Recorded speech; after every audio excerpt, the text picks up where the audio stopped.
자, 첫 번째 E는 알파벳 E이기도 했지만 듀얼이라고 하면 숫자 2의 의미도 있잖아요. 네. 얘는 그러면은 삼형제 중에 첫째이자 둘째인 굉장히 좀, 이상하게 네. 족보가 꼬이는. 네. 근데 둘째가 바로 숫자 2 아닙니까? 이번에 나올 2가 숫자 2죠. 네. 이번 소식은 제가 듣자마자 킹 받아가지고 얼른 집어들고 온 소식인데요.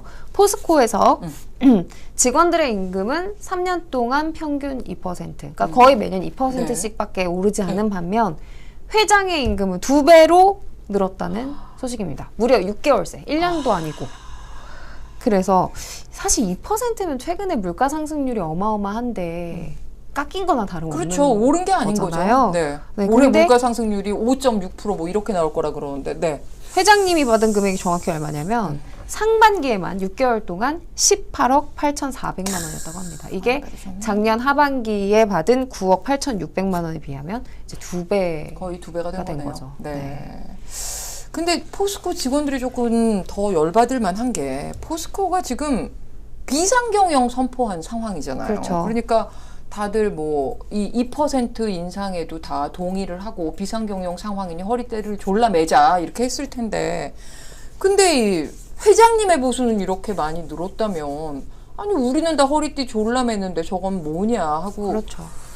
상대적 박탈감이 클 것 같은데요. 네, 말씀하신 것처럼 이제 포스코가 글로벌 뭐 원자재의 단가가 하락하고 수요가 감소했다. 그래서 앞으로 좀 계속 업계가 어려울 것으로 보인다라고 하면서 비상 경영 체제를 선포했거든요. 네. 지난달에 그것도 그러면서 이제 사내 유동성 확보가 시급하다. 현금 지출 줄여야 된다라고까지 했다고 합니다.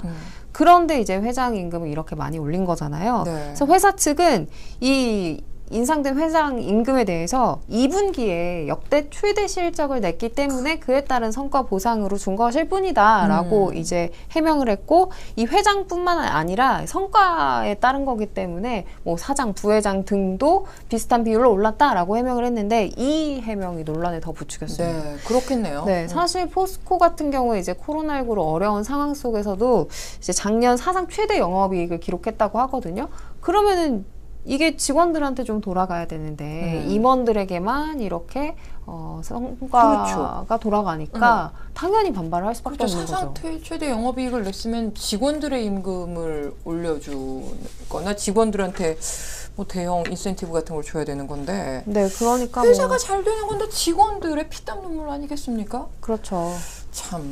그래서 직장인으로서. 뭐 이런 일이 사실 포스코뿐만이 아니라 뭐 여러 회사에서 일어나고 있을 거 아니에요. 그래서 지금 미국 등 이미 뭐 서구 문화권을 중심으로 조용한 퇴직이라고 quiet quitting 운동이 확산하고 있다고 해요. 이게 뭐냐면 정말로 조용히 퇴직을 해버리는 게 아니라 그냥 시키는 것만 최소한의 일만 한다는 거죠. 그러니까 뭐 내가 막 내 몸을 갈아서 우리 회사를 위해 살신성인 일하는 게 아니라 어차피 내가 몸을 갈아 일해봤자 회사에서 나한테 해주는 건 없으니 티 안 나게 주어진 일을 최소한만 하자라는 조용한 퇴직 운동이 일어나고 있다고 하는데 이렇게 되면 당연히 기업 입장에서는 생산 속에 타격을 입겠죠. 근데 뭐 누구 탓을 하겠어요. 네. 적절한 보상을 하지 않은 그런 관행들 때문에 이런 움직임으로 또 번지는 것 같습니다. 예전에 한 선배께서 저한테 직장 생활의 3대 원칙이라면서 얘기를 해주신 게 있는데 1번 남의 일을 뺏어 하지 말자. 2번 내일 일을 오늘 하지 말자. 3번 나 아니면 안 된다는 생각을 버리자. 이렇게 얘기해 주셨어요. 그 선배는 지금 그 선배는 돌아가셨습니다. 아이고, 웃고 얘기할 얘기는 아닌데 네. 제가 입사 초반이었을 때 제가 뭔가 이렇게 막 뭘 좀 괜히 시키지도 않은 일을 해보겠다고 설쳤더니 그 3대 원칙을 잊지 말고 살라고 하시더니 제가 굉장히 좋아하는 선배님이에요. 네.